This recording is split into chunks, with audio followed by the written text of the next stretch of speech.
they did it. They don't tell you what it is. They just say, come to an event. And I think I just turned 15 at the time. They prey on vulnerable ethnic minority young people because we are facing financial challenges that make us feel like we need to escape the environment we are. And when we're shown these luxury lifestyle, high earning potential from these MLMs, we are easily roped in. Hi everyone, and welcome back to my channel, or if you're new here, welcome. It is very lovely to have you here. Today we are diving into a topic that is both concerning and unfortunately very prevalent in many communities. Why broke young ethnic minorities often find themselves caught in the web of pyramid schemes. So without further ado, let's get into this video.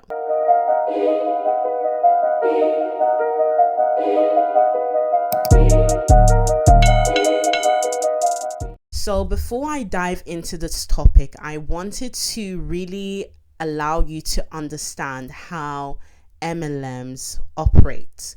So at the core of MLMs, known as multi-level marketing, it's a business model that relies on the hierarchy structure of the representatives who sell products or services directly to consumers. But here's where it kind of gets interesting. Unlike traditional businesses where products are sold through retail channels, MLM operates by recruiting participants to become distributors themselves. So these participants, often referred to as downlines, are then incentivized to not only sell products or services, but to also recruit others into the scheme. This then creates a recruiting cycle where the products then become sidelined and recruiting becomes the primary focus of this business. This can create a situation where the emphasis shifts away from selling legitimate products or services to simply recruiting more participants into the scheme. And when recruitment becomes the primary focus, it can lead to issues of saturation where there are more distributors than actual customers. This then creates an illegitimate business, and that is why MLMs are illegal in the US as well as European countries and the UK. It's an illegal business operation. And the way a lot of people get caught up is through this glamorization of what these, businesses or MLMs bring to them. You see, these MLM schemes promise the world, meaning financial freedom, luxury cars, and dream vacations to these young, poor, broke ethnic minority people just from the hood. That is what they, that's how they draw them in, by promoting this luxury lifestyle on social media and making them feel that, making us feel that we can do it too. I've been there. I'm going to talk about my story in as we go along in the video. But for many of us, the reality is different when we actually enter those pyramid schemes. And they target people like us because they know we're vulnerable. They know that we are, we really want to get out of poverty. We really want to pursue this glamorous, this lifestyle that, is not being shown around us. And that's why they target us specifically and rope us into this facade that they know is not quite going to happen for us. Because if you're recruiting more people than you're actually selling products, a lot of people are, broke. They become broke. The only way they get money through these schemes is actually through recruitment, not through selling the products that they are told will make them these multi-millionaires. So why do MLMs prey on the vulnerability within certain communities, such as young ethnic minorities. And why are they specifically target? First and foremost, I want to talk about the financial vulnerability. For many young ethnic minorities, we face unique financial challenges based on, let's say, for example, the environment we grow up in, or, the community we grow up in, or our parents' financial, issues that trickle down to us as young people. And through the portrayal that we see of glamour on social media, we feel like MLMs provide this opportunity for us to become more financially stable or more financially independent than the state we're currently in. And due to this systematic inequalities, which limits a lot of, young ethnic minority people to, for example, access to adequate education or job opportunity. And this often leads to that pressure of the need to support their families and create financial stability. And so it makes them more vulnerable to being targeted by these MLMs. MLMs also promise this opportunity. That's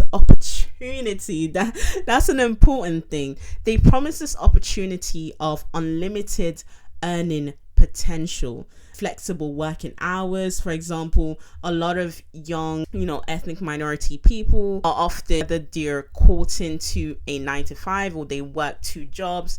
They feel like MLMs provide this opportunity for them to be their own bosses, and so on. And it creates this tantalizing picture of success, and one that feels basically appealing to those who are struggling within their environment. And what is important to know is that it's not just about financial vulnerability that these MLMs target. MLMs often leverage the culture and community ties to recruit young ethnic minorities. So whether that's through, for example, family connections, religious organizations, or cultural events, MLMs, are known to tap into those networks to expand their reach. You know what I mean? And now I want to talk about my story and how I was recruited by an MLM as a young Black woman in sixth form, which is known as, I believe, high school in America.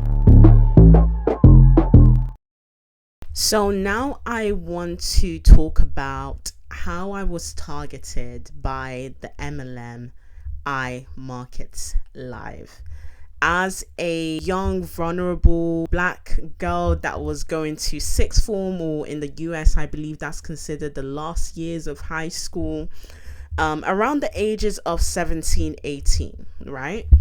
The area I live is not considered a very affluent area. Of course, I went to one of the best sixth forms within that specific area, but compared to the rest of the country, it's just an average Joe school. And I come from a community where it's not an affluent community. So a lot of MLMs tend to reside in those areas. So the recruitment basically began in, a place I study, because, students, most young people, they tend to be students. I was in my local library, and that is basically how I got recruited. There was this group of ethnic people. I don't want to say which particular race they were. And they were just talking about trading, trading is going to make you so much money, this and that. And I was so fascinated because, I'm Nigerian. When I hear money, my head turns. So I was like, it wasn't like direct recruitment. You know what I mean? That's what is so crazy about it. It wasn't direct recruitment. They just, they just said something like, "Oh, look at this trading. I made so much money just walking up the stairs right now." And then a lot of sixth form, ethnic minority students just looking around like, wow, wow, wow, you know, not knowing that they were basically going into a pyramid scheme, which is illegal. And I was like, oh, I'm so fascinated. Like, how do I learn how to trade? Like, how do I become a trader myself? Because that is what was being promoted. And I was like, I want to learn, I want to make money, because the money is really what interested in me the most. Because, you know, I'm young, I'm stupid, I'm naive, you know, I didn't think about, okay, what are the risks? I just went to, you know, get the bag and this and that. And then they invited me to this like big event. And that's what they try to do. They invite you to these big events to kind of create that hype around what this trading will bring to you. And, you know, and then they start talking about recruiting and stuff like that. And I'm like, yeah, I can do that. And with iMarketsLive, there was this scheme. It was like a subscription scheme.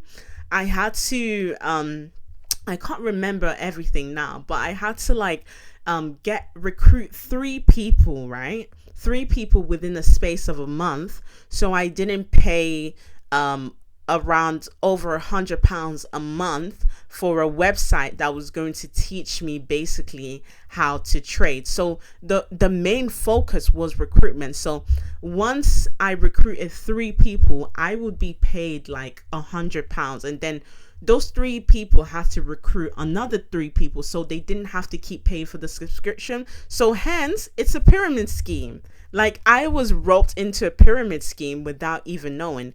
And the crazy thing was how unrealistic it was to basically make money, you know, doing trading. Like, the focus wasn't on me learning how to trade. The person above me was basically focused on, you know, how many people are you going to recruit from, because through that recruitment, you're basically the product. Through that recruitment, they're making money off you bringing other people. So there's this ultimate focus on just recruitment, when I thought the idea was for me to learn how to trade and make money off trading, but the focus wasn't on that, right? And it became so toxic. Like, when I recruited the 3 people I had to recruit, there was a whole once that whole event, I recruited them, I had to bring them to like a hotel for them to sign up, like £100 and something. And then I realized I was basically being used to recruit other people that know me and that trust me, because I basically look like them and they've known me for a long time. And that's how they rope a lot of young people in, because we're so naive. We don't understand, like, you know, all we want to do is make money, so we'll do anything. So I recruited 3 people, and even then the subscription wasn't even like cancelled, because there was a whole issue. That's another whole thing of, you know, you didn't recruit them in time, so you still need to keep paying for this monthly subscription of £100 and something each month that I wasn't even using, because the emphasis was solely on recruitment. And that's when I realized that this isn't actually making me any money. Like, I'm not learning how to trade, right? The whole aspect of this is recruitment, which is illegal, because you're not selling a product. You are the product. You are the product. That's what you need to realize. Like, you are the product. And a lot of people don't realize that when they're roped in. You're not selling the product. You are the product, right? And it is just the way, like, I'm just looking back and I'm like, they came into a place where young people would predominantly be, you know, created this hype, this narrative around glamour, took me to this glamorous event where they were talking about stories about successful people that made it in the trading game and recruited loads of members. And they had like these statuses where it's like P100, P200, P1000. It's like the money you would get basically from recruiting people. And then it was like just this constant cycle, and it became, it's just amazing how I was wise. Like, my feeling told me that this wasn't right. As soon as I recruited the 3 people, that were my, mates from school, it was just like I realized that this scheme is basically a scam. I'm not learning how to trade, I'm recruiting people. We are the products. And since then, I'm just like, this is not a ideal business model. And they were able to rope us in because we are vulnerable young people, from disadvantaged backgrounds who, know nothing more than to just, try and make money, make a better life for ourselves. And these MLMs prey on young people. So now I just want to tell you how you can basically spot an MLM. In this part, I want to talk about how you can spot an MLM, right? Because at first glance, they're not, talking about, oh, we're a pyramid scheme, we want you to recruit, all we want you to do is recruit. They show themselves as this practical business model, legitimate business opportunity. But then there are some ways you can spot a business is in fact a pyramid scheme. The recruitment is often very weird, right? You will feel it. So they first talk about the product. Oh, this is amazing. You need to, subscribe to this app. They usually have these apps or groups that you need to be part of. So the recruitment is very important. So they will either rope you by making you join like a team or a group, or this sort of app that you need to be part of, to be part of this community, right? That community of entrepreneurs. So watch out for that.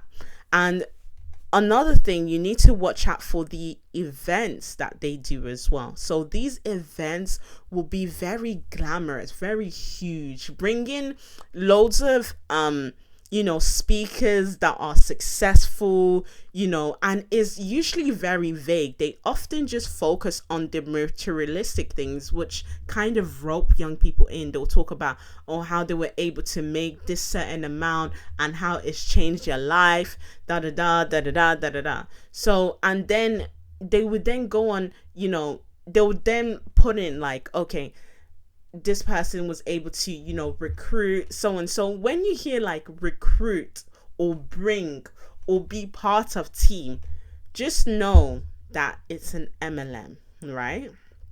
Because a business, right, they pay you, if you're joining the business as an employee, they pay you to be, they pay you to be part of that team. Or if you're in HR and you recruit, right, they pay you to recruit people who are then paid to do well in the business. It's not them telling you need to recruit and then recruit 3 people. It's not like a pyramid. It doesn't look like a pyramid. You know what I mean? The recruitment process. So if the recruitment process is looking like a pyramid scheme, it is a pyramid scheme, right? If they exaggerate, another thing, if they exaggerate the income potential, right, in let's say a short space of time, you pretty wanna, you might think that this, is a pyramid scheme. Yeah. So the income potential, because any business owner knows that income doesn't come that fast. Let's say they're promising you in a month you're gonna earn £10,000 or something. You need to know that this is not true, and they just have, they will target you in areas as well where you are mostly going to be. Let's say, for example, they usually target people especially young people in libraries or in community centers. Just be very aware of those things. Yeah. So just to summarize, right, they prey on vulnerable ethnic minority young people because we are facing financial challenges that make us feel like we need to escape the environment we are. And when we're shown these, luxury lifestyle, high earning potential from these MLMs, we are easily roped in. But we need to think so critical about, these businesses that are recruiting so, forcefully, and then they're saying that you need to recruit someone else. It's a illegal, business model, which is an MLM. So yeah, I just want to encourage you, like, if you are being portrayed or being shown this lifestyle from businesses or any courses that you might see online, like, just be very critical. Ask for support from, let's say, someone who's older than you, and ask them for their opinion about this business that you're potentially thinking of being part of, or supporting. So on, just make people aware around you, and think critically, and do your research online as well. But yeah, thank you so much for listening to this video, and I'll see you in the next one. Bye.